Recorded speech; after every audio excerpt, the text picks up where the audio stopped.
The early hours of 10th of September 2000, and Operation Barras is about to begin.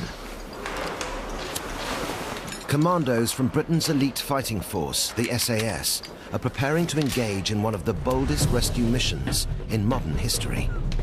A mission so dangerous that in the coming hour, these soldiers expect severe casualties. They will be flown deep into the jungle of Sierra Leone, West Africa, in an attempt to release British Army hostages held for more than 2 weeks. The hostage takers are known as the West Side Boys, a gang of notorious killers who are well armed and ruthless. What happens as the rescue attempt unfolds has always been a closely guarded secret. Now, the story of the SAS's mission and the terrible days of captivity endured by the hostages is told on television for the first time by the people who are there. For one of the hostages, it is a story of survival in a living hell. I made up my mind that whatever pains these people might inflict, if I'm going to die, then I must accept it as a soldier. And that was what kept me alive. Terrible, really.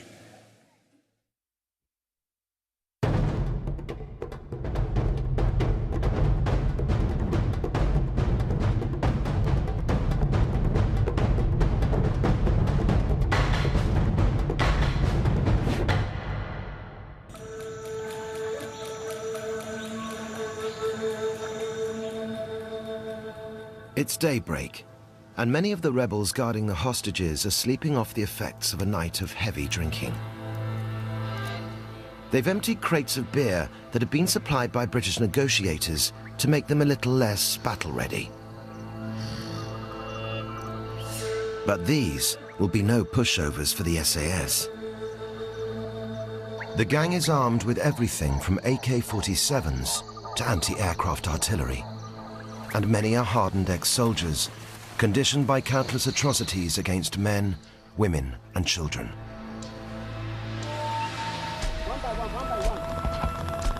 The West Side Boys are a relic of a merciless civil war that had paralyzed Sierra Leone through the 1990s, leaving thousands dead or brutally maimed.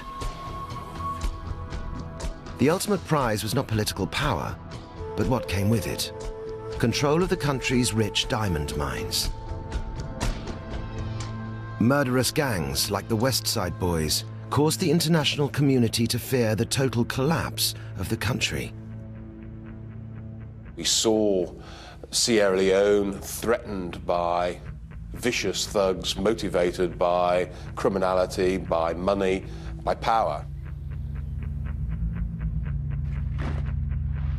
In late August 2000, British Defence Secretary Jeff Hoon was faced with making the high-risk decision to send in troops to attack the West Side Boys and free their British captives. The Chief of the Defence Staff briefed me about the operation.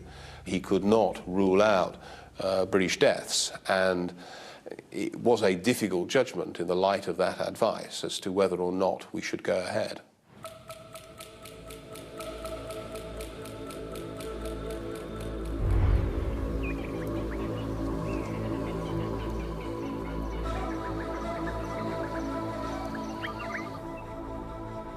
It is the 17th day of imprisonment for the 6 British Army hostages in the rebels' hands.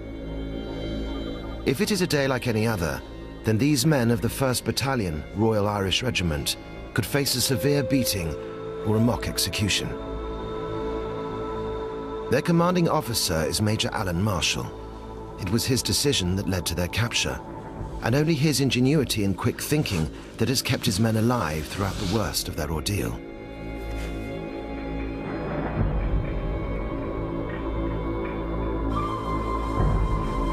But nothing that's happened to the British compares to the savagery unleashed against Lieutenant Musa Bangura, a military liaison officer attached to Marshall's patrol. He has routinely been beaten and hacked to unconsciousness. His terrible injuries left to fester in the worst of conditions. On the morning of the SAS rescue attempt, Musa Bangura is close to death. Operation Barras takes flight in 10 minutes. One of the first to be dropped into the West Side Boys' stronghold will be Bombardier Brad Tinian. This is his first combat mission for the SAS. But even for the most experienced commandos, the attack will be a leap into unfamiliar territory. The SAS is famed for its use of stealth, attacking with the element of surprise. But Operation Barras will be a full frontal assault, jumping from large, noisy helicopters that are easy to shoot down into the heart of a camp that is heavily defended.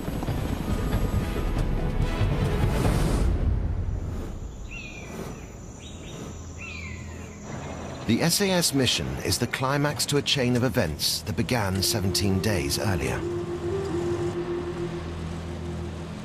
A routine convoy of 3 British Army Land Rovers was returning to base near Freetown, the capital of Sierra Leone.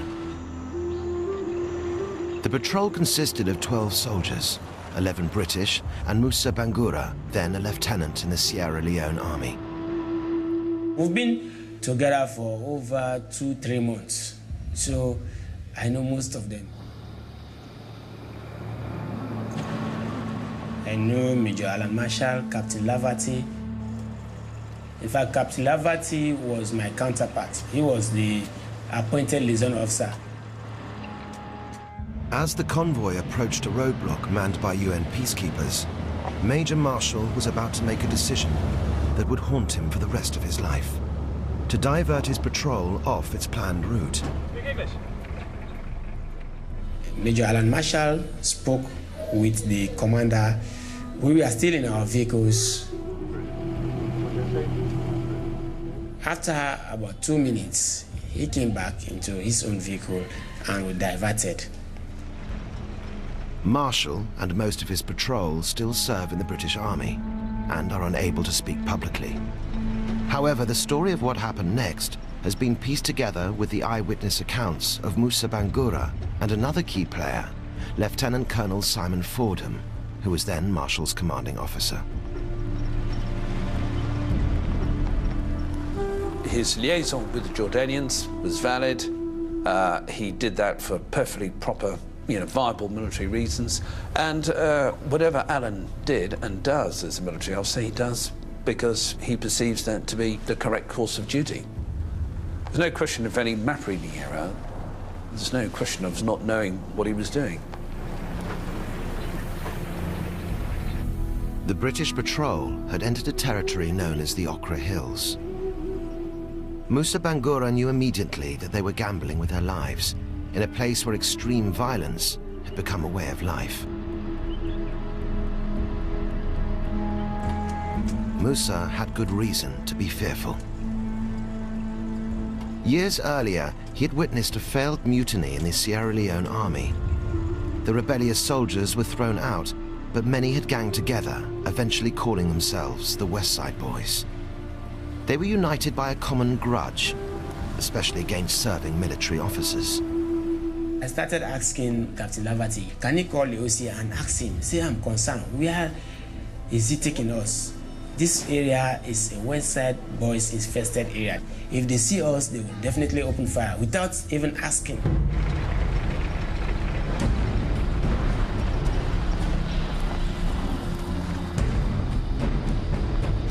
He never called, really. That was the unfortunate thing. Except when we are almost in trouble. That was the time he wanted to call the OC, but by then it was too late.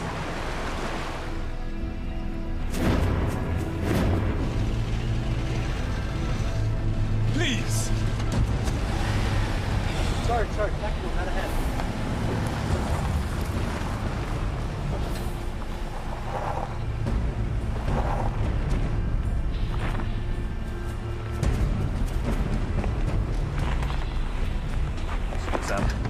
Hold on! Maybe just a roadblock. Keep your weapons down. Figure out what this is. It's not a roadblock. This is a fucking disaster. The patrol's path was cut off by a group of about 50 rebels, led by a commander called Conterby. Good morning. Welcome. What's your mission? British Army. Here to invite your men to attend retraining. Wait a minute. Even by the horrific standards of the West Side Boys, Kontabi was violent and unpredictable. Okay. You come without permission. No. We're here to make you an offer. To offer your men the chance to retrain with... Here to take my men away. No. This is a humanitarian mission. We need to report on the well-being of the villagers here. We are very well, thank you. And who the fuck are you? My name is Major Marshall. We've been on patrol up to the Jordanian UN post in Masiaka. Why not stay on the highway?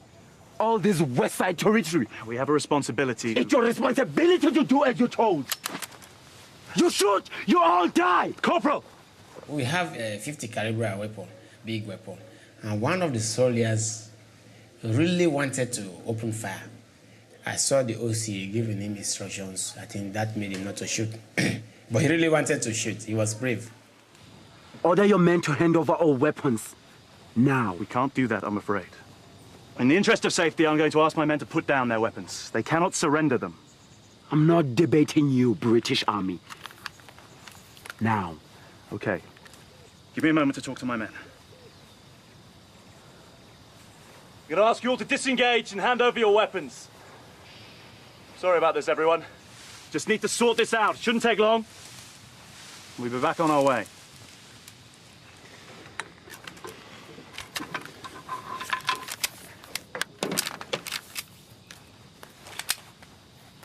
Here. Can we talk now? Get their weapons and get their ring! Come down! They were now searching these vehicles, ripping them off with radios, weapons, ration, everything. I was an enemy to them because I took these British guys into their camp. So to them, I'm a traitor. So they can treat me worse than these guys, and that was what they did. Kontabi had first met Musa Bangura when they trained together in the Sierra Leone army. Now he was about to renew their acquaintance in the most brutal way imaginable. They came to our own vehicle where I was, and they found me. It was like they found riches from nowhere. Lieutenant Bangura, so you brought the British here to attack us? No, I didn't. They did not ask me anything, and I did not tell them anything. There was no way I could talk. Everybody was having his own taste of me. Somebody brought a razor blade, just tear off my back, and my face, scratch everything. I was dripping in blood. They are not listening, or they are not ready to listen to you. They were shouting. You can't say anything to them. The British patrol was taken across a wide river to Gaberi Bana, once a peaceful village, but now a West Side Boys' stronghold.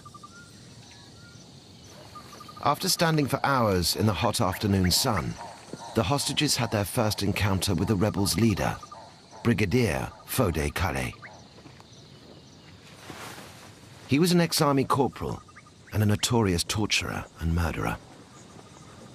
Who's the commanding officer? I am. What's your name? Who the hell did this? Get your fucking hands off! Whoa, okay. I got him, turn around. Relax, will you? Relax. Name? Major Alan Marshall, 1st Battalion Royal Irish Regiment. And you are? Fode Kale, Brigadier, West Side Boys, whose land you stand on. You must release us at once. And this man needs medical attention now. You are my prisoners until your freedom is negotiated. Lock them up. What's the turn? Find a place for him. Mademoiselle.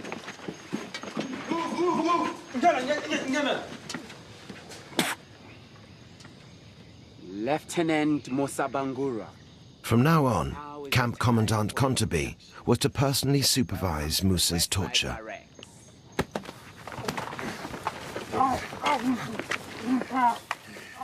He said he's going to introduce me to the camp.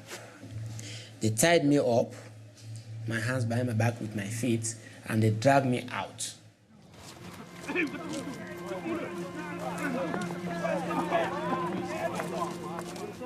Musa's induction was to be at the hands of the West Side Boys' child soldiers, some of them as young as 8.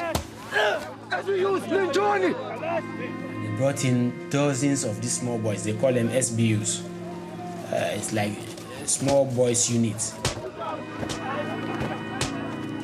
Those boys will take anything from branches of trees to whatever, canes, and they will beat you until these branches or canes perish in their hands before they will stop. And that was the situation I was let in.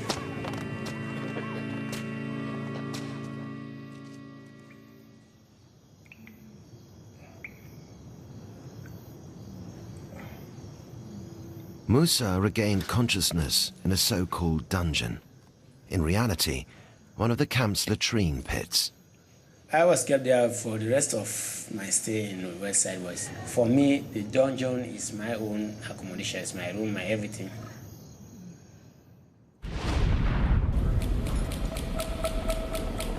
The SAS mission to rescue Musa and the other hostages is still 8 minutes away from launch. But members of a small reconnaissance team are already embedded at the very edge of the West Side Boys camp. In deep camouflage, they've been here undetected for 5 days and nights.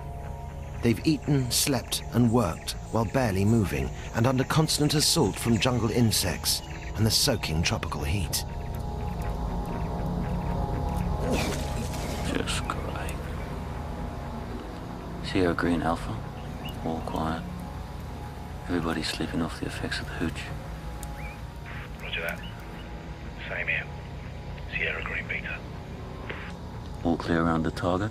Over. The SAS observers have witnessed firsthand some of the abuse endured by the hostages, but have had to remain hidden, unable to intervene. But right now, the SAS rescuers are preparing to board their Chinooks for the short journey to the West Side Boys camp. One way or another, the hostages' ordeal will end within the coming hour.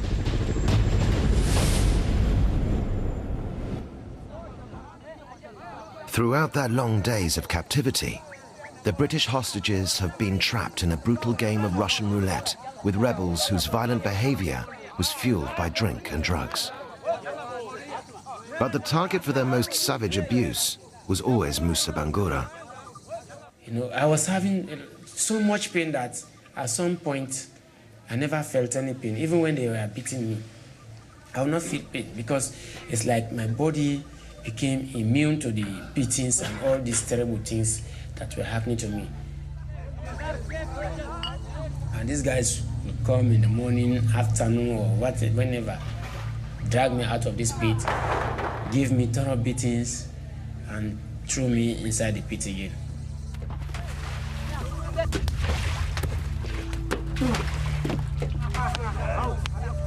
As usual, Camp Commandant Kontabi was on hand to oversee Musa's humiliation. And they will shit on me because they are using the pit as well as a toilet pit. I have no way to move out because I'm tired. Even if I struggle, I will just go deeper into the mud. So I have to sit still.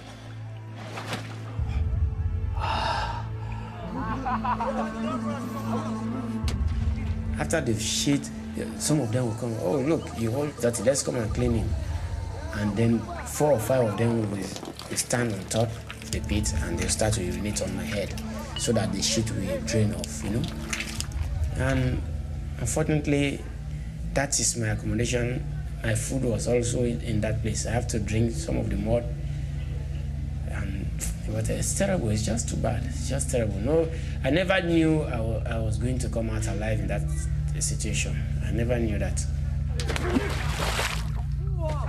As the days passed, Kontabi's mood was becoming increasingly volatile. It would lead to one of the most dangerous moments of the British hostages' captivity. Conterby was one of several commanders vying with Fode Calais for control of the West Side Boys. The presence of the British captives gave him a chance to exercise his growing power.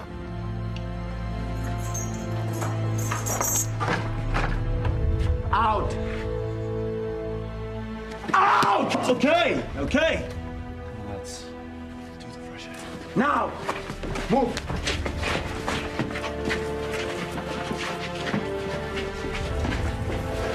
Move!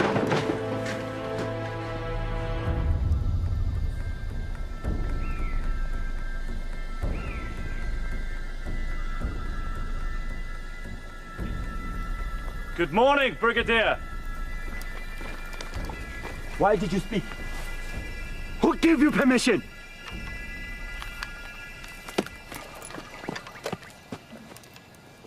When you see me, you bow and say good morning, Commandant. Good morning, Commandant. Bow! Bow to me like the British bow to Idi Amin.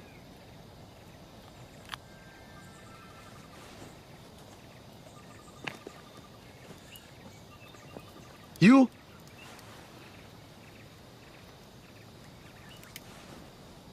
Good morning, Commandant. These people were fueled with drink and drugs, and also fueled with the adrenaline and the agitation of the situation that they'd got. And so, on the one hand, they would be perfectly plausible, and then, you know, a couple of minutes later, they would be completely off the wall. On your knees.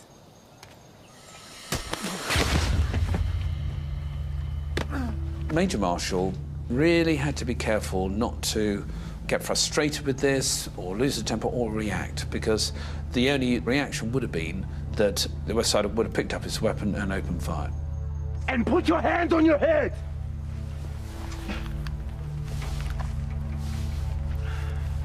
One, 2, 3, 4, 5, 6, 7, 8, 9, 10, 11. Remember your numbers. You will be executed by your number. Ready to fire. Condemned men are entitled to a last request. No? And what will that be, Major? A drink, Commandant. We'd all like a drink.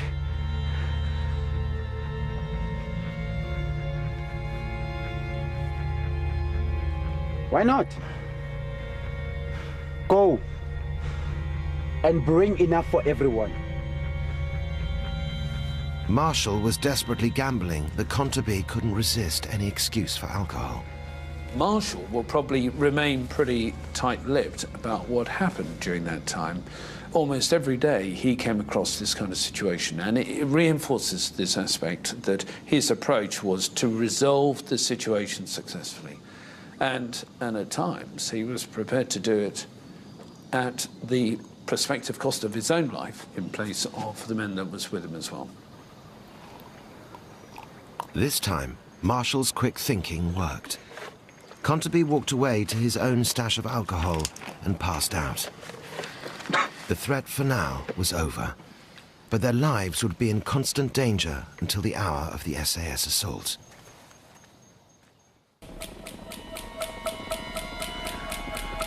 British helicopters have just taken off for a 20-minute journey to the West Side Boys camp at Gaberi Bana. The small SAS observer team hidden at the edge of the camp will guide the Chinooks to pre-arranged landing zones and provide covering fire as the assault force arrives. Meanwhile, the West Side Boys' leader, Fode Calais, remains asleep, surrounded by stolen money, cocaine, and 830 uncut diamonds. This hoard makes Calais one of Sierra Leone's few millionaires. But for all his wealth, Calais' authority is now at its lowest. Many of the rebels intend to defy him and hold on to the captives to extract a higher price from British negotiators.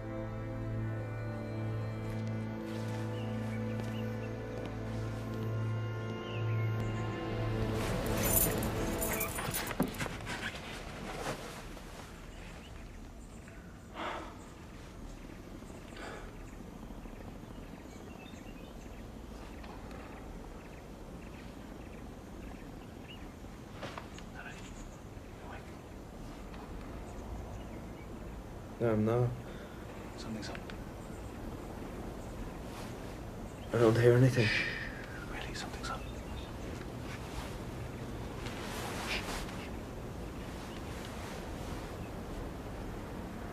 Listen.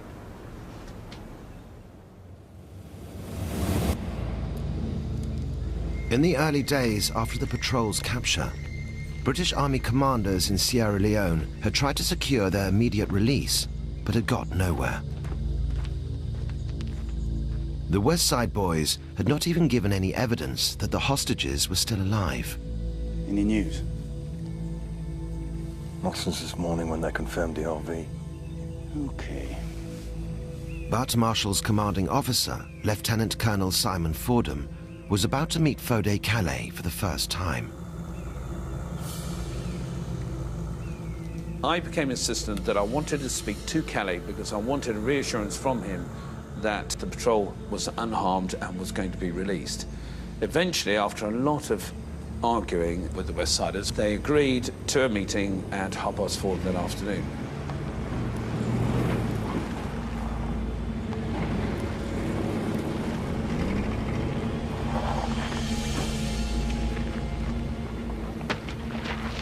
The key tenet for me on that second day was that we wanted proof of life, and that from every meeting from then on we would demand this, and we would demand an assurance that the patrol was not being harmed in any way and they were to be treated properly.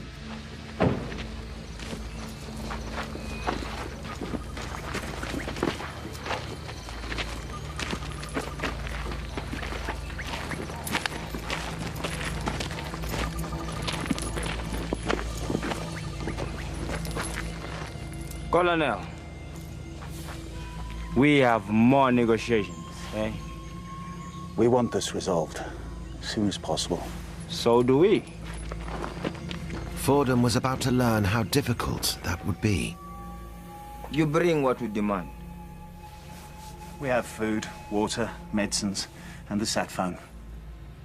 They're outside. Now, when can we expect the first release of hostages? My commanders here, they demand free education in Britain. You pay. What? Yes.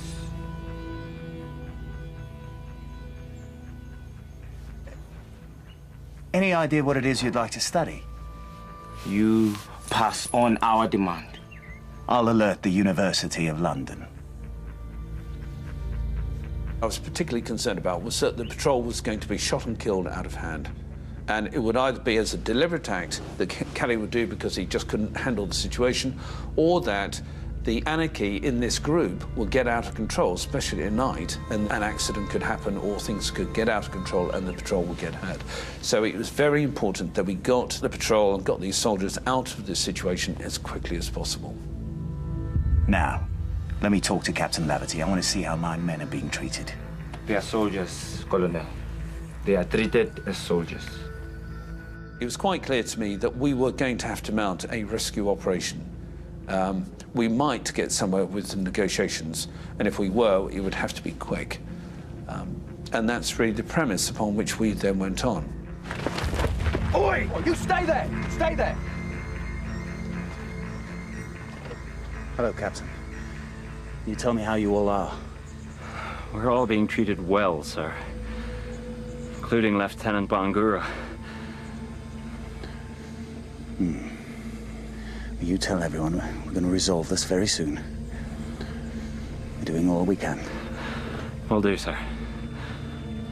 Captain John Laverty only came 2 or 3 times, and on the second time we had an incident of gaining intelligence which was pretty profound at the time. He came forward under guard to me, we shook hands, and it was obvious that he had something in his hand. I took it away, put it in my pocket, and did it without everybody else was there, but no one else saw it. Remember, Colonel, never try to attack us, or your soldiers will die. And keep your helicopters away from us.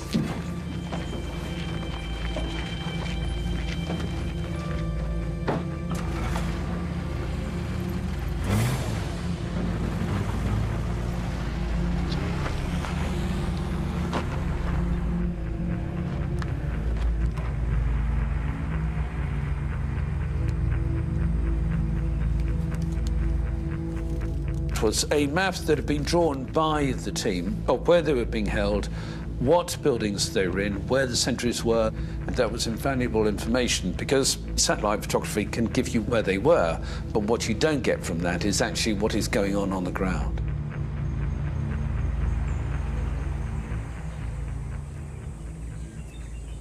A day later, 5 hostages were released. But the story they told of their captivity merely reinforced the need for a rescue mission to free the remaining soldiers. Above all else, I was concerned about allegations of mistreatment of the British soldiers. There were clear suggestions that they had been subject to mock executions and that they were being abused in other ways. That meant essentially that there would have to be a decision to launch a military rescue.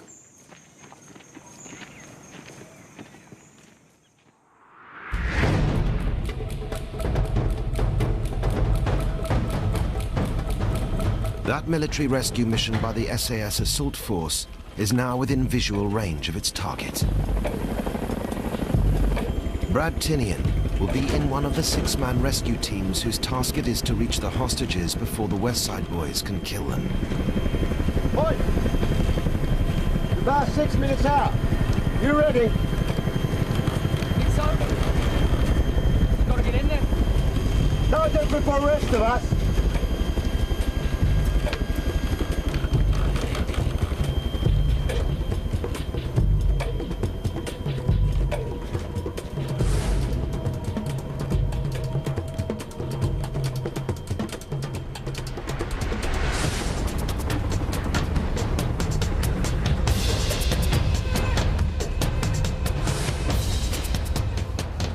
Marshall realizes that the helicopters are on an approach run.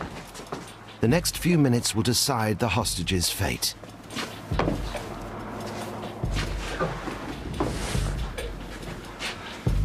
Listen up, lads. We need to be ready to move at a moment's notice. Whatever belongings you got left, pack them now. I have time later. All right, boys, you heard him. Okay, let's go.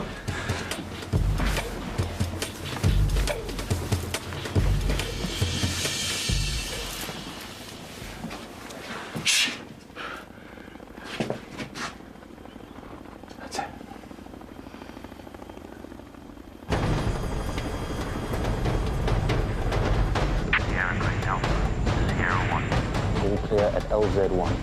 Sierra 2, all clear at LZ2, over. Sierra 1, roger that, Green Alpha. Lima Zulu 1 clear. After 5 days in hiding, the SAS observers now get their first chance to go on the offensive. They move to forward positions to guard against any attempt by the West Side boys to kill the hostages before the rescue team can reach them. As the Chinooks get closer, Musa Bangura is being guarded outside Calais' house. The sounds of the helicopters will gradually increase, until when they heard it, they all stopped talking and ran to Calais' house. They knocked on the door. We fired helicopters, it's like people want to attack us. And all of a sudden, Calais woke up, he ran outside, he tried to call his commanders. But by then it was too late.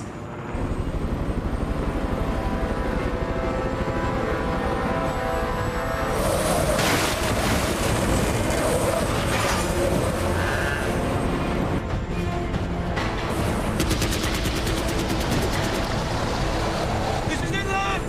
Time to go! Come on!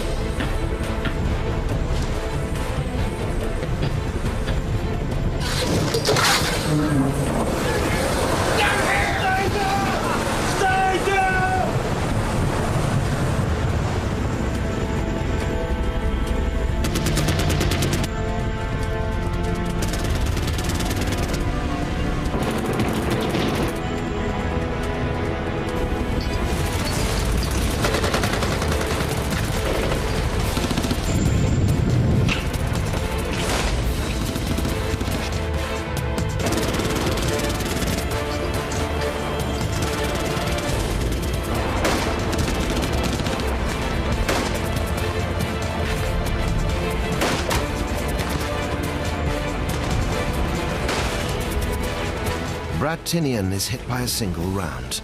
He's the first SAS rescuer to be injured.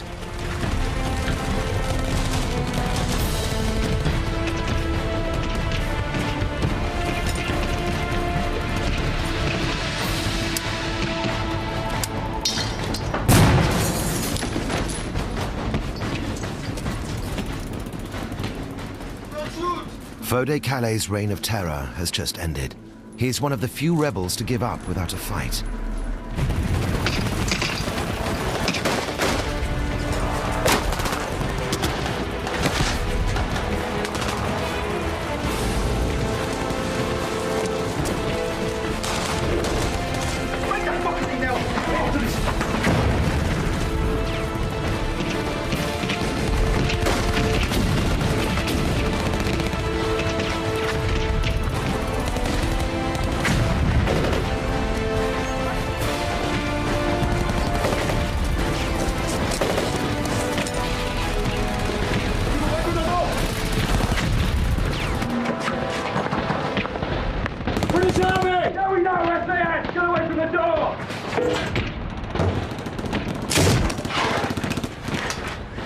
Everyone here?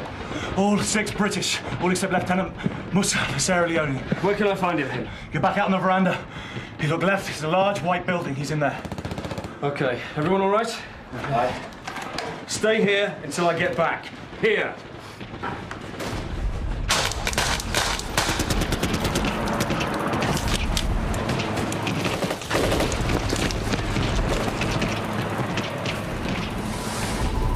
The end game is about to play out for Kontabi. He is recognized by the SAS commando who'd acted as a bodyguard during earlier hostage negotiations.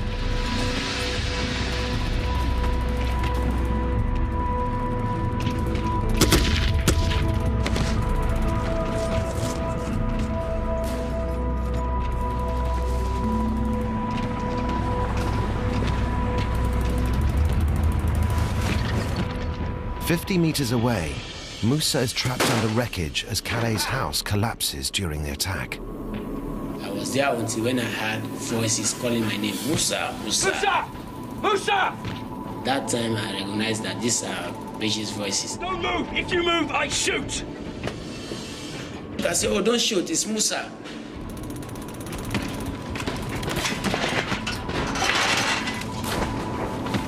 He had to carry me, I couldn't walk. I was very weak. I was smelly. I wonder how he coped with my smell. Because personally, I could smell myself. It was horrible. Musa encounters Kontabi for the last time. I was a bit happy because he's the type I would never want him to be in prison. He should not be alive. He was the first person that inflicted injuries on me, and he was the person that indoctrinated me, and that was too much for me, you know? Right, move them out! Let's go, let's go! Move it! Down, down, down! Right, keep up, stay tight. Anyone gets hit, you keep moving. We look after the wounded. Follow him! Move it! Move it! Major! Weapon! Now! Move it! Go, let's go! Let's move out, go!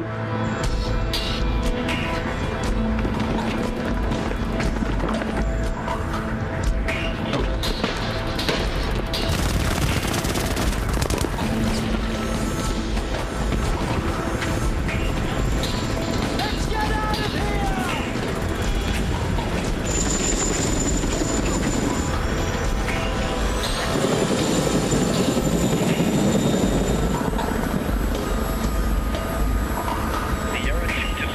Hostages evacuated.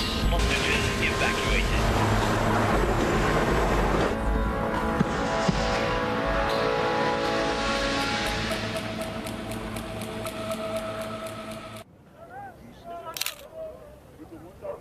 With the SAS raid over, more than 60 West Side boys are thought to have been killed. Many of the others have been captured, including their leader, Fode Calais.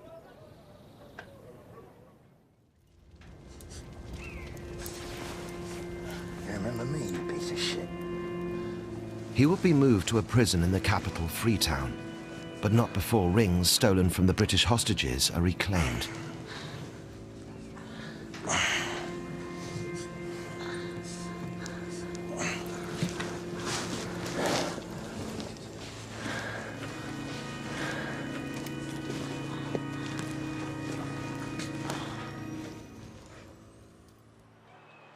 Many of the rebels captured that day have since been released. One in particular has not. My name is Fodi Kali. I'm one of the West Side commander. This is the first time Calais has been interviewed since his capture on the 10th of September 2000. Some of my men arrested the British soldier, not me. But you knew about it? Yes. Later on, they brought them out to me. Then they will be to me for some time, then I will release about 6. And then the balance remain on the camp until they attack us. Calais is serving a 50-year prison sentence for his part in the hostage crisis. One of the prosecution witnesses at his trial was Musa Bangura. They were with a Sierra Leonean soldier named Musa Bangura. Do you remember him? Yeah, Menjo Bangura. Now he's Menjo. Okay. He could testify. Yes. And you think he was treated badly? Well, he explained himself. I don't think so. He's a soldier.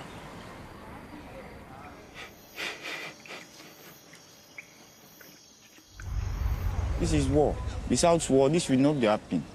So we allow say, let bygone be bygone. The war is over, and this will not happen again. Let us bygone be bygone. I've said it a long time. You see?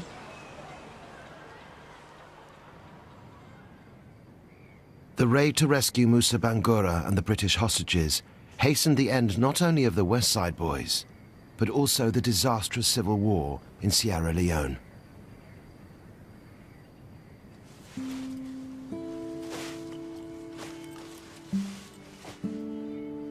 If we are not for Operation Barras, maybe we should have been in the same situation as we were 5 or 6 years ago. Because the West Side Boys have grown to so much strength that it's very difficult for any local force to defeat them. The country was in a dire state, and people were reeling from the internal strife. So here was actually a dramatic situation that had been resolved, and had been resolved successfully, and a lot of the people in Sierra Leone saw the positive nature of that. It was a blessing in disguise. I was, and I am still personally happy because directly or indirectly, I'm responsible for bringing peace to this country.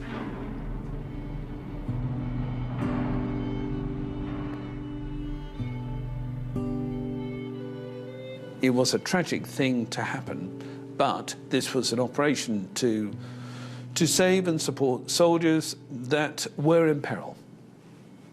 And, you know, it is an operation that will be remembered.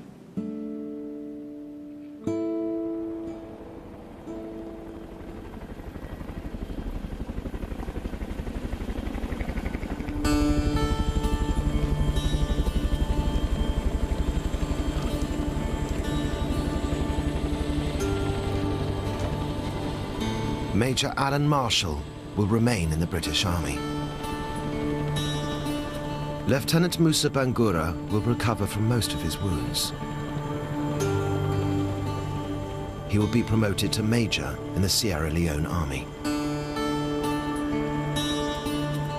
Brad Tinian will not survive his injuries.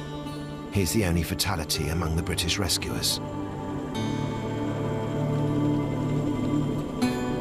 The mission to free the hostages held by the West Side Boys is one of the great unsung military actions of modern times. A daring raid that not only saved hostages from certain death, but also helped save an entire country from descent into brutal anarchy.